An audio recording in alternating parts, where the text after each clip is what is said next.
আল্লাহর কাছে সঁপে দিব। কার কাছে সুপর্দ করব? কার কাছে?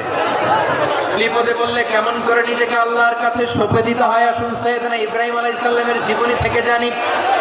আল্লাহর খলিল ইব্রাহিম আলাইহিস সালাম আমাদের মতো সমাজ ব্যবস্থা পায় নাই। লিল্লাহ কি পড়ে? সুবহানাল্লাহ সুবহানাল্লাহ সুবহানাল্লাহ সুবহানাল্লাহ। এদেশে আজান শুনে সূর্য ওঠে শহর গ্রামে, এদেশে আজান শুনে সূর্য ডুবে সন্ধ্যা নামে, এদেশে সকল কাজে সবাই বলে বিসমিল্লাহ, এদেশে ভালো কিছু দেখে শুনে হাসি মুখে সবাই বলে মাশাআল্লাহ। সুবহানাল্লাহ পড়ে। তাহলে বিপদ এলে আমরা কি পড়ি? কথা বুঝলে সবাই উত্তর দিতে হবে। বিপদ এলে কি পড়ি? তাহলে বিপদ এলেই আমরা এখন থেকে ইন্না লিল্লাহ করবো, নাকি হাই হুতাশ করবেন? একদল আছে হাই হুতাশ করে, আয় আল্লাহ রে মোর কি হইল রে, ওই কি হরমু রে, ওই কমবে দামু রে, আছে না নাই? এরকম বিলাপ করতে নিষেধ করেছেন বিশ্বনবী। কি করব, কই যাব, কি হবে, হায় হায়, এরকম হাহুতাশ আছে না নাই? বিশ্বাসীরা হাহুতাশ করে না, তারা ইন্না লিল্লাহ পড়ে। কি পড়ে মনে থাকবে?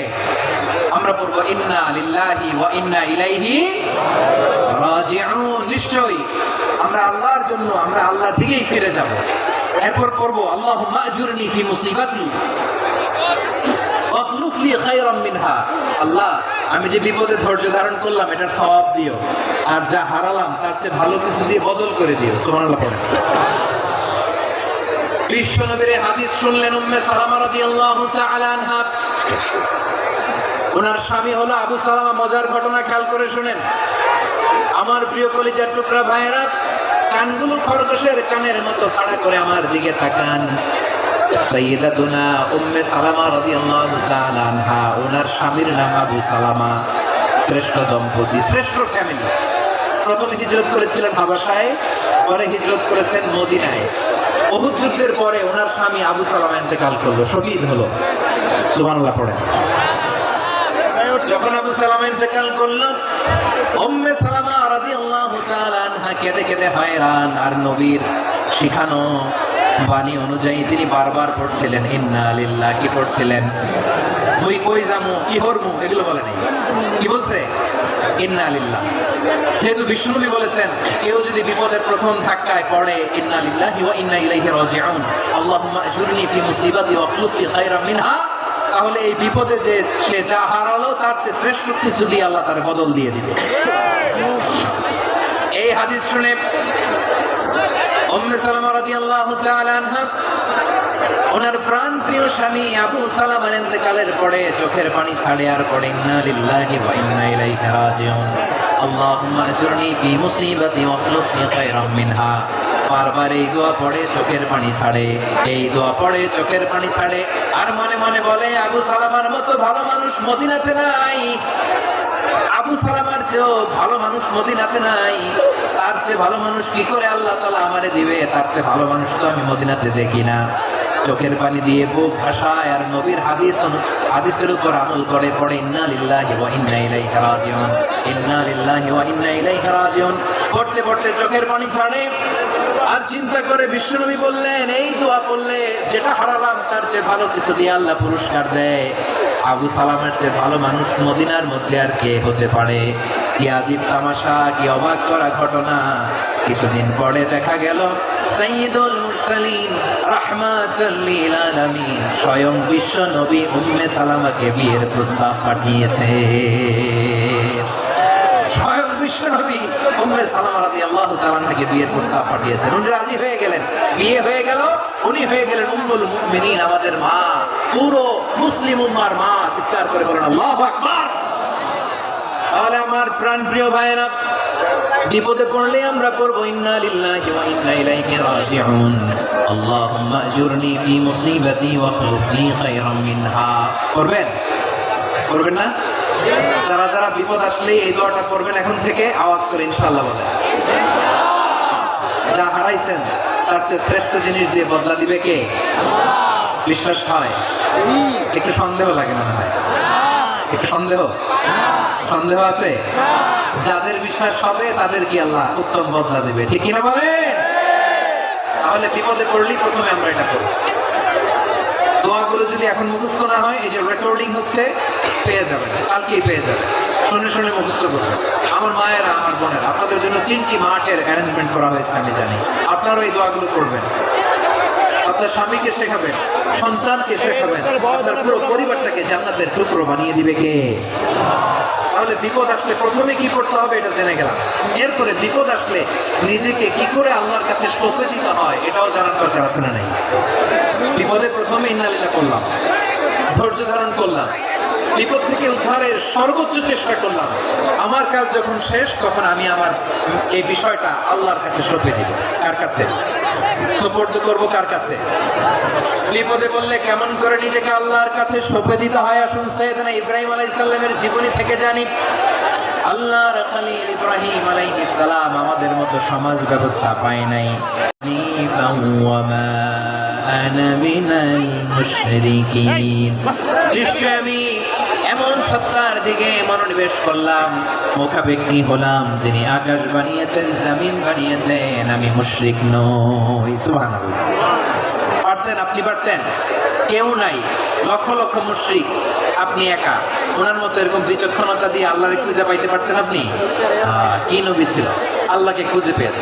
যখন আল্লাহর ইবাদত শুরু করলো, এই কথা ছড়ায় পড়লো চারদিকে। নমরুদ সাইয়েদনা ইব্রাহিমকে ডেকে পাঠালেন। নমরুদ বলে, ইব্রাহিম, তুমি নাকি মূর্তির পূজা না করে কোন নতুন রবের ইবাদত করো, কে তোমার রব? সাইয়েদনা ইব্রাহিম বললেন, রব্বি আল্লাযী ইউহয়ী ওয়া ইউমীত, আমি এমন রবের ইবাদত করি যিনি জীবন দেন, যিনি মৃত্যু দেন। নমরুদ বলে, তুমি নাকি? তোমার রব জীবন দেয়, মৃত্যু দেয়? আর এটা তো আমি দেই, আমিও তো জীবন দেই, আমিও তো মৃত্যু দেই। সাইয়েদনা ইব্রাহিম বললেন, কেমন করে তুমি জীবন দাও, মৃত্যু দাও, একটু দেখাও তো।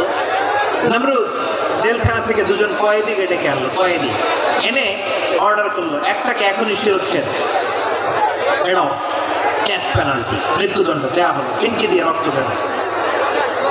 নমরুদ বলে, দেখো, দুজনকে ধরে আনলাম, একজন কয়েদিকে দিলাম ডেথ পেনাল্টি, মৃত্যুদণ্ড, ওরে মৃত্যু দিলাম। আরেকজন যে দাঁড়িয়ে আছে, চাইলে ওরেও আমি মৃত্যুদণ্ড দিতে পারি, কিন্তু না, ওরে আমি দিব না, ওরে আমি বাঁচাইয়া দিলাম, ছেড়ে দিলাম, মানে জীবন দিলাম। দেখো ইব্রাহিম, তোমার চোখের সামনে একজনকে মৃত্যু দিলাম, আরেকজনকে জীবন দিলাম। আপাত দৃষ্টিতে তাই তো, একজনকে তো জীবন দিল, আরেকজনকে মৃত্যু দিল। সাইয়েদনা ইব্রাহিম এবার বিপাকে পড়ে গেলেন। কিন্তু এক একজন নবীকে আল্লাহ এমন উইজডম বিচক্ষণতা দিয়ে এই জমিনে পাঠিয়েছেন, মুহূর্তের মধ্যে আল্লাহর খলিল ইব্রাহিম বললেন, ইন্নাল্লাহা ইয়াতি বিশ-শামসি মিনাল মাশরিকি ফাতি বিহা মিনাল মাগরিব ফাবুহিতাল্লাযী কাফার। আল্লাহর খলিল ইব্রাহিম বললেন, নমরুদ, বুঝলাম তুমি জীবন দাও, মৃত্যু দাও, দেখলাম, কিন্তু আমার রব, আমার আল্লাহ প্রতিদিন সকালবেলা উষা লগ্নে ওই পূর্ব দিগন্ত থেকে সূর্যটাকে উদিত করেন, সাঁঝের বেলা, বিকেল বেলা, কুতুরি লগ্নে, সন্ধ্যা বেলা ওই দ্বিপ্রহরের জল জলে সূর্যটাকে পশ্চিম দিগন্তে ডুবিয়ে দেন। মানে সকালবেলা পূর্ব দিক থেকে উদিত করা সূর্যটাকে পশ্চিম দিকে বিকেলে তিনি ডুবিয়ে দেন। তুমি যদি পারো ওই সূর্যটাকে পশ্চিম দিক থেকে উদিত করে পূর্ব দিকে ডুবিয়ে দাও। সুবহানাল্লাহ পড়বেন না? দেখেন, ইনস্ট্যান্ট ইন্টেলেক্ট, মুহূর্তে বিচক্ষণতা, উইজডম কাকে বলে? নমরুদ পারবে? নমরুদের বাপ পারবে? ওর দাদা, ওর 14 গোষ্ঠী, গোটা বিশ্বের সব ক্ষমতাধর রাষ্ট্রনায়করা একসাথে হলে পারবে? ফাবুহিতাল্লাযী কাফার, পারে নাই, ব্যর্থ হয়েছে। এবার তেলে বেগুনে জ্বলে উঠেছে, রেগে মেগে আগুন বলে, ফালকুহু ফিল জাহিম, ওর সাথে তর্ক নাই, না পেরে এবার এটা আগুনে ভালা। বিশাল বিশাল গাছ কেটে লাকড়ি এনে আগুনের কুণ্ডলি বানানো হলো, দাও দাও দাও দাও করে আগুন জ্বলে। আল্লাহর খলিল ইব্রাহিমকে আগুনে নিক্ষেপ করা হবে। আল্লাহর খলিল সাইয়েদনা ইব্রাহিমের হাতের মধ্যে রশি দিয়ে টাইট করে বাঁধা হলো। পায়ের মধ্যেও টাইট করে রশি দিয়ে বাঁধা হলো। আল্লাহর খলিল ইব্রাহিমকে আগুনের কুণ্ডলীর মধ্যে ফেলা হবে। অমিয়া, আপনি যে বিপদের কারণে ভয় পান, হতাশ হন, এটা কোনো বিপদ ওনার বিপদের সামনে? পটুয়াখালী আওয়াজ করে বলুন, সৈয়দনা খলিল ইব্রাহিমের বিপদের সামনে আমাদের বিপদগুলো কোনো বিপদ? এটা কোনো বিপদই না, এটা কোনো বিপদই না। হাত পা বেঁধে টাইট করে নিক্ষেপ করা হবে।